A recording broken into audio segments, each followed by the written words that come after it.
Pochi altri mezzi, sia auto che moto, hanno legato così indissolubilmente la loro immagine a un film quanto la Kawasaki GPZ 900R del 1984, che appare nel film Top Gun, diretto da Tony Scott con Tom Cruise e Kelly McGillis.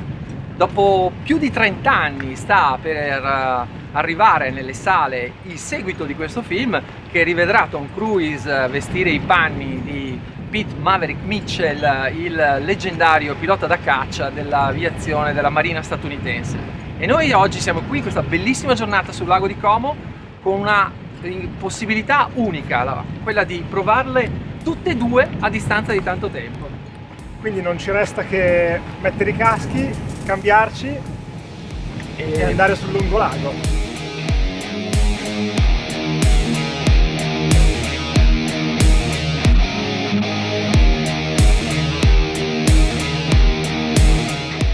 Un'occasione unica e irripetibile. Le due moto di Top Gun, più di 30 anni di differenza, una giornata così, i monti attorno al lago di Lecco Como, che poi se no si arrabbiano tutti che è Como e Lecco. Non bisogna sbagliare. Non dobbiamo sbagliare.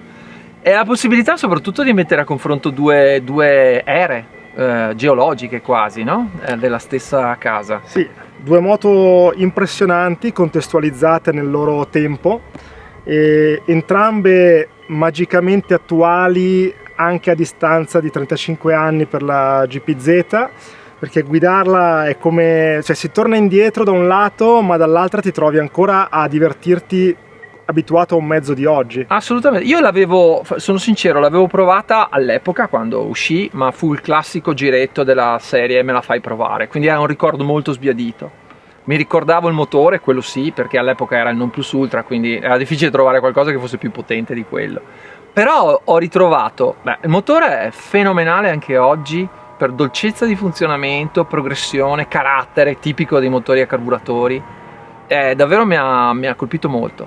All'epoca mi impressionò molto le dimensioni, adesso devo dire che le rivedo in una logica diversa. Oggi deve essere tutto riparametrato, no? Con le moto di oggi, però devo dire che questo motore tu mentre lo usi non dici che ha l'età che ha, no? Per cui è un piacere vero anche ai bassi, esci bene dai tornanti, anche è in fluido, è veramente straordinario. Tra l'altro un bel cambio, quindi è davvero tutto. Ovviamente la frenata, per dire, bisogna quella sì contestualizzarla all'era che quando fu presentata la moto, insomma, no? Per cui non ti puoi pretendere di avere delle staccate come una moto moderna, ma magari con un impianto a punto eccetera comunque secondo me si ferma comunque bene. Io capisco l'eccitazione che ebbero i tester dell'epoca. Questa moto venne presentata nell'inverno dell'83 a Laguna Seca, sì. E i tester tornarono veramente strabiliati, ci fu un'attesa enorme, ci fu chi all'epoca tra i giornalisti ci andò giù piano dicendo subito d'emblée, senza neanche passare per il via, che questa era la moto dell'anno, e in quell'anno mi sa che ci aveva ragione. Come giustamente dicevamo prima, è un po' la fine di un'era e l'inizio di un'era, no?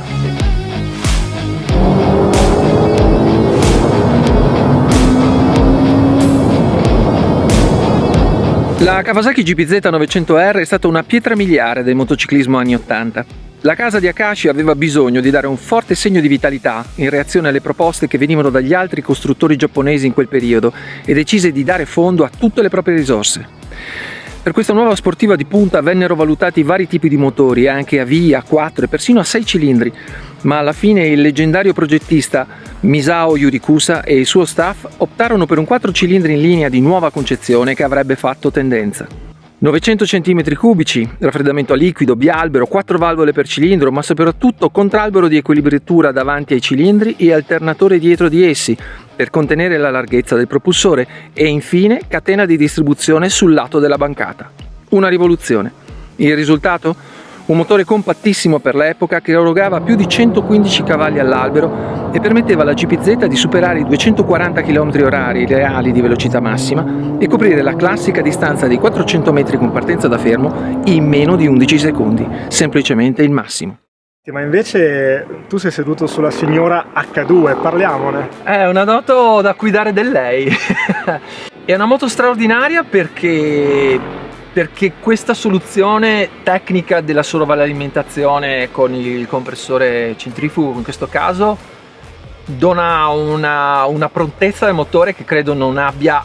Io non ho mai provato nulla con la stessa reattività e con la stessa progressione. Sì, è la classica moto quando si dice a guidare del lei, e in questo caso assolutamente. Ma perché te lo fa capire subito. Ecco, grandi soddisfazioni, ma ci vuole esperienza, perché a qualsiasi regime e in qualsiasi marcia scarica a terra una potenza che non ti aspetti in modo mai violento.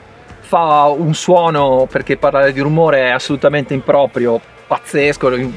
Si è visto nelle riprese, abbiamo fatto qualche galleria, era un'apoteosi, è rifinitissima, devo dire. Cioè, proprio è la dimostrazione, è un manifesto viaggiante di noi possiamo arrivare a fare fino a questa tanta roba qua, in qualche modo.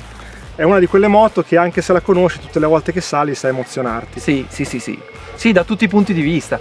È vero che chiede molto, però dà anche tanto. In qualche modo anche questa è una sportiva stradale, perché lei è stata l'ultima la prima, no, di un periodo, e dopo di lei sono arrivate le race replica. Questa race replica non lo è proprio per definizione, non lo voleva essere, e quindi da questo punto di vista sono molto vicine, la giusta sequenza una dopo l'altra, e i film in effetti uno dopo l'altro, però le hanno beccate perfettamente.